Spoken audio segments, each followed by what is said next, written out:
Topic is domestic violence, and the guest is Miss Jarrett from EJarrett House, and she is the executive director of this facility.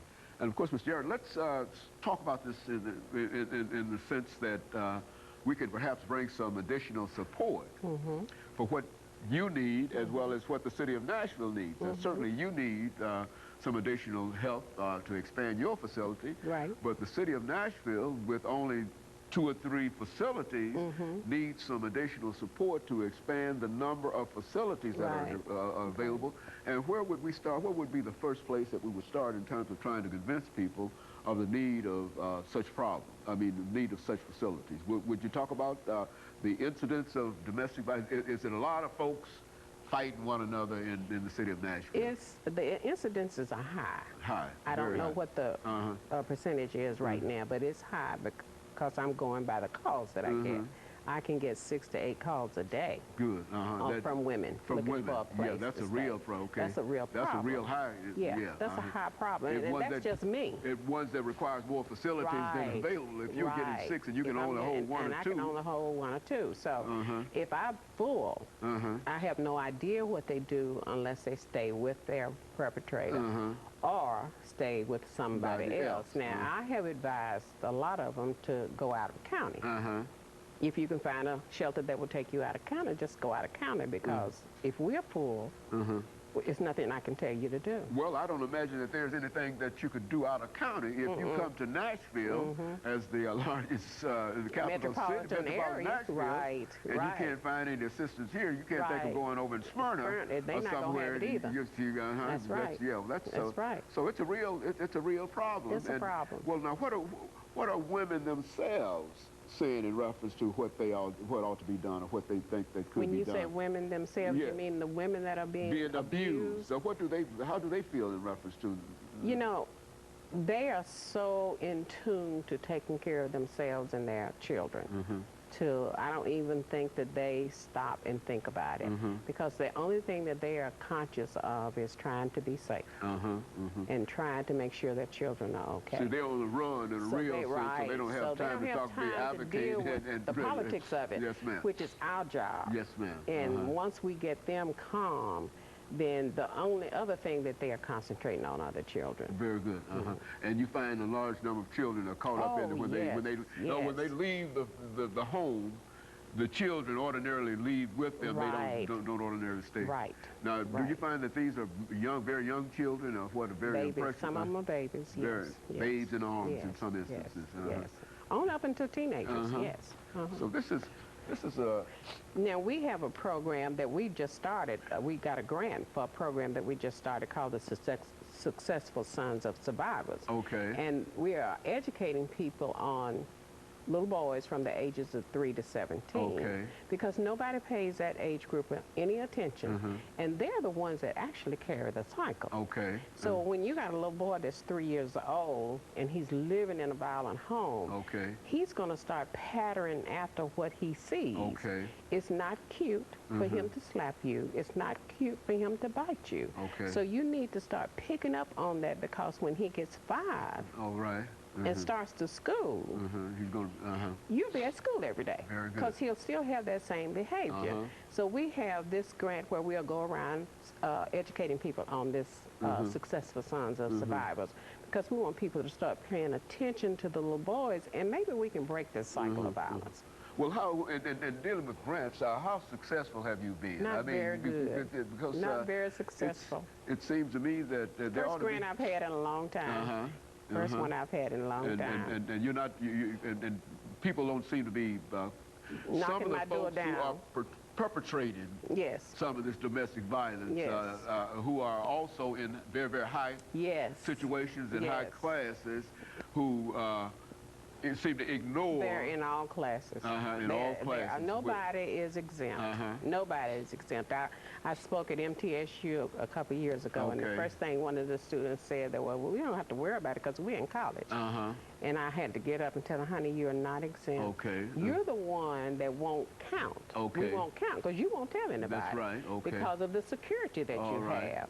But everybody's at stake. And of course, those individuals who are in college are in a situation to be advocates. Oh yeah. In terms of that. Because it's happening on the college campuses. Speak to that. What are they telling you about college campuses? Because every now and then we find, we see a newspaper. It's very strong on college campuses.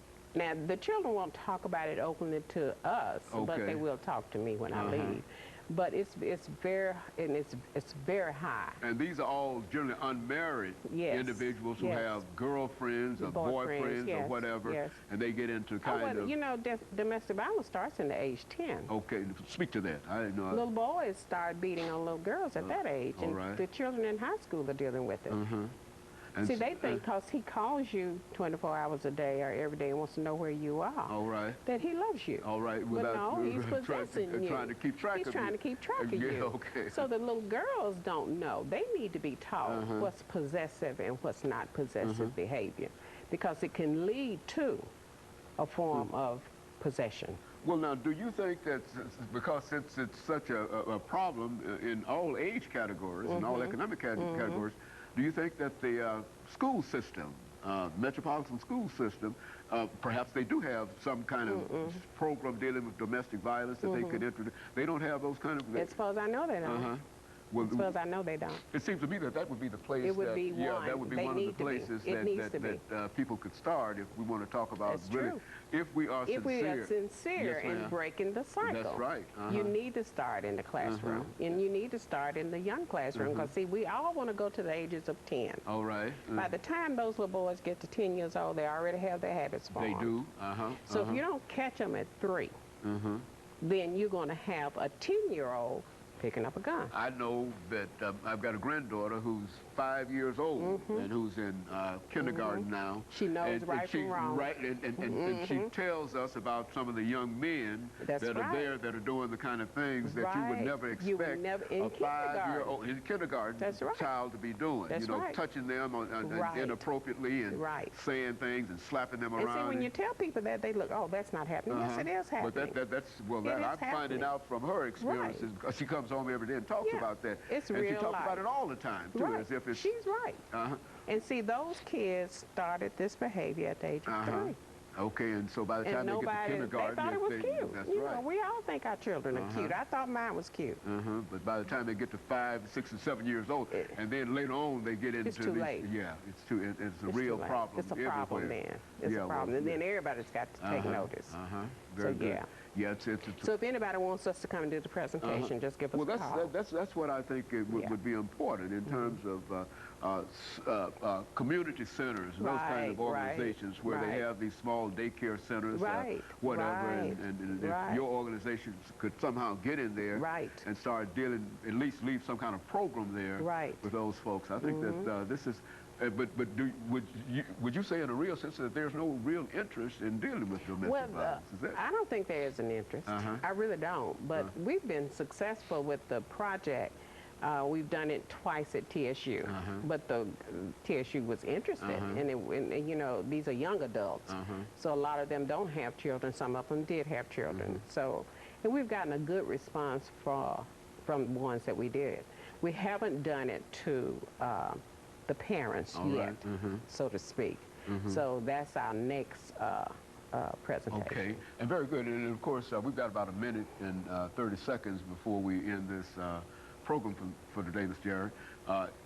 Perhaps there's something that you were thinking of perhaps leaving us with on the way out, outside the fact that you need money, and I think that we know that, and what we're going to do is try to do everything that we possibly can in terms of helping you to do that. I appreciate is there anything else that you think that we might be able to do as a community to assist you in those other 2 shelter centers that we have in metropolitan Nashville?